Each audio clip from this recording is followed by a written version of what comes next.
Ada sebuah kisah unik di sini berhubungan dengan masalah zikir secara umum tentunya. Saya bicara secara umum. Tapi saya yakin banyak di antara kita teman-teman yang belum tahu kisah ini. Semoga saya yang sudah pernah dengar mereview kembali ilmunya sehingga dia bisa merutinkan dalam kehidupan sehari-hari, dan semoga saja yang belum tahu bisa memahami dan mengamalkannya. Kisah tentang sahabat Nabi yang mulia Auf dan anaknya Malik radhiyallahu anhum ajma'in. Dalam salah satu peperangan, si Malik ini si anak, dalam kisah anak sama ayah. Malik ini anak, dia ikut bersama Nabi SAW berperang. Dan tentu sebelum pergi berperang meminta ridho kedua orang tuanya, Auf ayahnya, dan ada ibunya. Saya tidak temukan namanya dalam riwayat ini ibunya. Tapi yang jelas dia izin dan diizinkanlah oleh kedua orang tuanya, dan mereka berharap Malik mati syahid untuk menjadi saksi pada hari kiamat, menolong keduanya masuk ke dalam surga. Pada saat baginda Nabi SAW pulang dari peperangan, semua pasukan tidak terkecuali pulang bersama Nabi SAW, kecuali Malik. Malik gak ada. Begitu tiba di Madinah, baginda Nabi SAW biasanya mengecek prajurit-prajuritnya sebelum bubar. Mereka kumpul dulu di depan masjid Nabi SAW, lalu Nabi mengecek satu persatu. Kabilah fulan, si fulan, silakan pulang. Si fulan, terus begitu sampai selesai. Sehingga Nabi SAW mengetahui siapa yang meninggal dunia di antara mereka, siapa yang sakit, berapa orang yang terluka, gitu kan. Sehingga memang difokuskan untuk menjenguknya kalau dia sakit, ya, bertakziah di rumah keluarganya kalau meninggal. Maka ditemukan satu-satunya yang tidak ada adalah Malik. Maka Auf datang kepada Nabi SAW dan mengatakan, ya Rasulullah, semuanya pasukan Anda pulang ya Rasulullah, tinggal Malik, anak saya.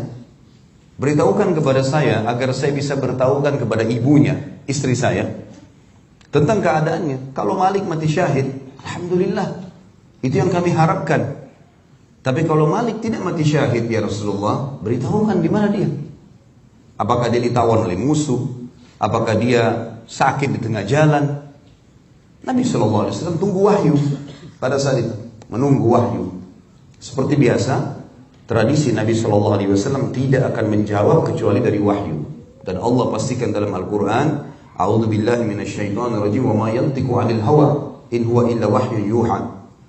Kalau Muhammad itu SAW tidak pernah mengucapkan sesuai dengan hawa nafsunya, tapi dia mengucapkan sesuai dengan wahyu yang dipandukan kepadanya. Maka Nabi SAW mengucapkan kalimat yang mengatakan kepada Auf, hai Auf, pulanglah, dan aku wasiatkan kepadamu agar engkau dan istrimu mulai kamu pulang ke rumah sampai malam nanti mengucapkan la haula wala quwata illa billah. Zikir yang banyak orang tidak amalkan dalam hari ini. Zaman-zaman sekarang tidak ada yang amalkan bahkan mungkin. Padahal zikir ini sudah dikatakan oleh Nabi SAW dalam hadis yang lain, kanzun min kunuzil jannah, la haula wala quwata illa billah, adalah harta karunnya surga. Mungkin orang berpikir harta karun surga nanti di surga baru didapatkan. Lihat manfaatnya di dunia teman-teman sekalian. Amalkan resep ini bukan dari dokter manusia biasa, dari Nabi SAW, pimpinan seluruh manusia, pimpinan semua nabi-nabi, menerima wahyu dari sang pencipta Allah. Amalkan la haula wala quwata illa billah, kamu dan istrimu. Auf tanpa banyak bertanya, pulang ke rumahnya, istrinya bertanya, wahai Auf, bagaimana kabarnya Malik? Mati syahid kah? Tertawan musuh kah? Hilang di jalan kah? Apa jawaban Nabi SAW? Kata Auf, Nabi SAW tidak menemukan dia. Tidak ada penjelasan dari wahyu apakah dia mati syahid, apakah dia tertawan, belum ada berita. Lalu apa wasiat? Kata Auf, dia mewasiatkan kita wala illa billah, sebanyak kita mampu. Ada kita amal lain. Bahkan mereka tidak makan, tidak minum, sibuk lisannya dengan la haula wala quwata illa billah, la haula wala quwata illa billah, dengan keyakinan menjadikan zikir ini bisa mendapatkan informasi tentang anak mereka. Sampai akhirnya di awal malam atau pertengahan malam, kalau kita sekarang jam 12 malam, Auf dan istrinya ketiduran karena sudah capek dan malam. Auf menceritakan tiba-tiba pada saat saya sama istri saya lagi lelap tidur, saya mendengar ada seseorang mengetuk pintu rumah di malam hari. Maka saya pun berdiri, kemudian saya membuka pintu dan saya temukan anak saya Malik di depan pintu, membawa beberapa ekor kambing. Maka saya pun bertanya, hai anakku, apa ceritamu? Bagaimana ceritanya nih? Kata Malik, hai ayahku, demi Allah saya ditawan oleh musuh, dan tangan serta kaki saya diikat dengan rantai-rantai yang besar, serta mata-mata rantai yang kecil, sehingga membuat saya merasa berat, tidak bisa mengangkat tangan dan kaki. Mengangkatnya, menggerakkannya saya tidak bisa. Maka mereka terus menyiksaku sampai akhirnya di malam hari. Baru saja malam hari ini saya berusaha untuk melepaskan diri tapi tidak bisa. Tiba-tiba saja entah bagaimana pertolongan Allah datang, mata-mata rantai itu dengan sendirinya membesar, melebar, sehingga membuat saya bisa melepaskan kedua tangan saya melepaskan kedua kaki saya. Kemudian saya pun mengambil beberapa ekor domba musuh-musuh ini yang saya niatkan sebagai harta rampasan perang, dan membuktikan kepada Nabi SAW kalau saya selamat dan ini domba-domba musuh. Kemudian saya pun membawa ke rumah ini. Kata Auf, tapi anakku, jarak antara musuh dengan Madinah, Nabi SAW ada jalan pasukan 2 hari. Bagaimana kau bisa menempuhnya dengan 1 malam, bahkan hanya beberapa saat? Kata Malik, dalam ini riwayat sahih teman-teman sekalian. Kata Malik radhiyallahu anhu, anak ini yang saleh mengatakan, demi Allah ayahku, pada saat saya sudah mulai niat untuk pulang ke Madinah, saya merasa seperti ada malaikat yang menebahkan sayapnya dan membawaku terbang ke Madinah bersama dengan kambing-kambing ini.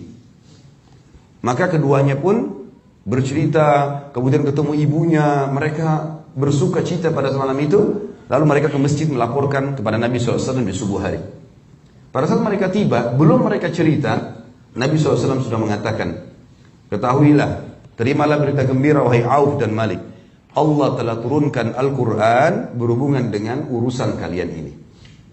Karena perilakumu mengamalkan zikrullah ini, itu Allah Subhanahu wa ta'ala menurunkan ayat Al-Quran. Ayat yang sudah kita tahu tentu sama-sama berhubungan dengan masalah takwa. Surah At-Taubah, surah 65 ayat 2 dan ayat 3. Akhir ayat 2, A'udzubillahi minasyaitonirrajim, wa may yattaqillaha yaj'al lahu makhraja. Siapa yang bertakwa kepada Allah, Allah akan berikan kepadanya makhraja, jalan keluar dari masalahnya. Wa yarzuqhu min haitsu la yahtasib, dan Allah berikan rezeki dari tempat tidak disangka-sangka. Wa may yatawakkal 'alallahi fahuwa hasbuh. Siapa yang mengembalikan perkaranya pada Allah, maka Allah jadi pencukup baginya.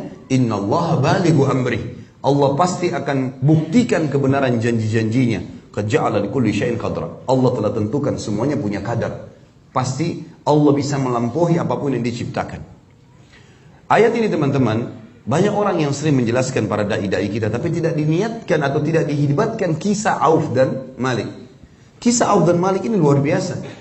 Jangankan untuk semua sekedar penyakit, jangankan hanya sekedar bangkrut usaha, jangankan cuma karena ada masalah rumah tangga, jangankan cuma karena masalah belum dapat kerjaan, belum dapat jodoh, ditawan oleh musuh, bisa rantainya terlepas, bisa dibawa oleh malaikat pulang lagi ke rumah orang tuanya. Dan perjalanan 2 hari ditempuh dalam sekejap sampai ke Madinah, dibawa oleh malaikat. Apalagi kalau cuma masalah-masalah kecil. Zikrullah, coba baca. Dan dalam akhir riwayat ini, saya tidak temukan, Allahu alam ini lanjutan hadis atau tambahan dari perawi. Dikatakan di situ, dan la haula wala quwata illa billah, bisa menyembuhkan 99 penyakit, yang paling rendah adalah demam. Yang paling rendah adalah demam. Ada masalah teman-teman sekalian, la haula wala quwata illa billah, la haula wala quwata illa billah. Coba zikrullah, karena ini ibadah yang luar biasa. Bahkan ulama mengatakan kalau orang yakin dengan zikir ini mungkin tidak butuh obat dokter. Karena ini yang lebih penting daripada itu semuanya.